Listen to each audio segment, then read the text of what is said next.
In this video essay, we will be looking at a multilinear, non-linear film and how it diverges or not from classical Hollywood narrative. For my case study, I have chosen to analyse Watchmen, filmed and directed by Zack Snyder in 2009, based on the graphic novel by Alan Moore and Dave Gibbons, released in 1986. Watchmen deconstructs traditional comic book heroes through its depiction of flawed individuals. Classic comic book heroes circle the theme of good versus bad, whereas Watchmen blurs those lines, allowing for a deeper exploration of the hero's struggle. Rather than being the justice they claim to uphold, the characters range from nihilistic, disturbed and violent to deranged psychopaths. Watchmen is based in an alternate reality where the USA won the war in Vietnam with the help of Dr. Manhattan, the only character in the story with superpowers. Nixon continues to be president and outlaws costume crime fighters. In this reality, the Soviets and the West are at the brink of war, symbolized through the film with a doomsday clock whose hands move ever closer to midnight. The only reason the war hasn't started is Dr. Manhattan's looming presence over the Soviets. The story starts in a classic film fashion. A costume vigilante is murdered, and Rorschach, another costume vigilante, takes on the role as detective to find out why. Watchmen explores multiple storylines through the characters of Rorschach and Dr. Manhattan.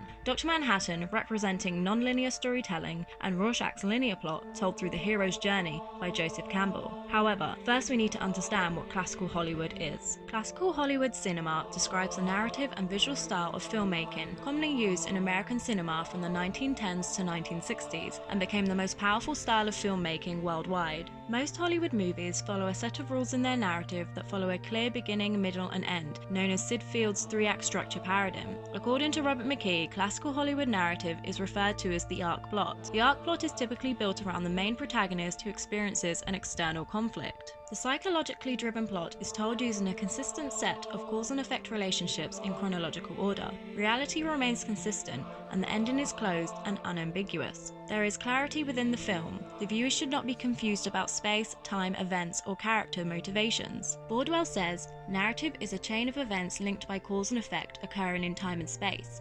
A good example of this is in Watchmen, when Dr. Manhattan finds out Janie, his ex-girlfriend, has cancer and believes it is his fault, causing him to leave Earth, which further escalates the tension between the USA and the Soviets. This logic of cause and effect ties together character traits, goals, obstacles, and actions inside the continuity of laws and logic within the world, all in a linear fashion that makes up classical Hollywood. Watchmen has this cause and effect relationship, but now we need to look at how it differs from classical Hollywood. Watchmen does not follow a strict linear structure. Instead, it has a non-linear and multi-linear timeline, which gives a wider variety in how the story unfolds. This isn't common for superhero movies that follow linear three-act structures such as Iron Man, directed by Jon Favreau, and Captain America, directed by Joe Johnston. Although not in a linear fashion, Snyder does use a three-act structure with each act an hour long. Although there is no one main protagonist due to the ensemble nature of Watchmen's story, the character of Rorschach could be seen as following the hero's journey structure by Joseph Campbell. The hero's journey is a more detailed 12-step character arc which builds upon Sid Field's three-act structure as the protagonist experiences metamorphosis through self-discovery, facing their fears and living their life's purpose. Many successful Hollywood movies such as Star Wars appear to follow this structure.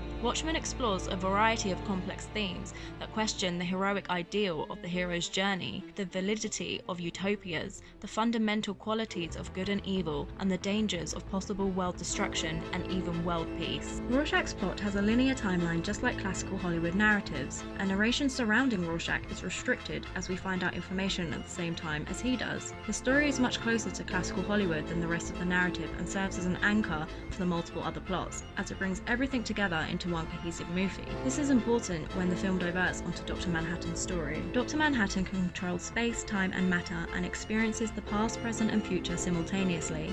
This serves as a motive for the film, as Snyder kept true to the graphic novel, which meant deviating from classical Hollywood by keeping in the flashbacks and time jumps to make up his fragmented narrative, which is motivated by mental subjectivity. As Dr. Manhattan knows everything, Snyder had to control the flow of story information by limiting his vision into the future, so he can't warn the other characters of the unstoppable destruction. Due to the way he experiences time, he becomes very detached from humanity over the course of the film, and consequentially becomes a nihilist, believing everything is predetermined. Unlike classical Hollywood style, the characters in Watchmen are complex and morally ambiguous. For example, Rorschach's relentless pursuit of justice could be seen as noble, until we see his judgment of evil also includes people's sexual orientation and political views. He takes on the American view of the 80s to the extreme. him. He says in the movie, "And all the whores and politicians will look up and shout, 'Save us,' and I'll look down and whisper, 'No.'" Although his quest initially seems black and white, throughout the movie, he breaks several laws, tortures criminals, murders those he deems guilty, and the audience may find his actions questionable. The ending of the movie lacks the clarity of classical Hollywood and does not result in the protagonist successfully overcoming the obstacles they've encountered. It is revealed that the villain of the story, Ozymandias, has killed millions in order to create world peace, blaming Dr. Manhattan. This gives the world a common enemy and averts a nuclear war. Dr. Manhattan accepts this for the greater good, but we see that Rorschach hasn't learned to compromise on his black and white views, even in the face of world peace or destruction. Ozymandias says, "The only thing you've managed to achieve is getting in the way of saving the world." Rorschach is a deontologist. He believes one must be judged by the actions they take and not the result of those actions. Rorschach says, "Never compromise, not even in the face of Armageddon." This forces Dr. Manhattan to kill Rorschach so world peace can be maintained. Dr. Manhattan then leaves the planet as he is no longer interested in human affairs. This is not the conventional superhero ending the viewer has come to expect, and leaves an unanswered question: is revealing the truth more important than preserving the peace, or does nothing matter because the future is predetermined? In conclusion, Zack Snyder deviates from most of the rules of classical Hollywood by having multiple main protagonists, non-linear ordering, a fragmented storyline, and an open ending. He did, however, stick to classical Hollywood in a few ways which helped to make the story anchored and cohesive. Through external conflict, the multiple stories come together into one linear timeline that was consistent throughout the movie.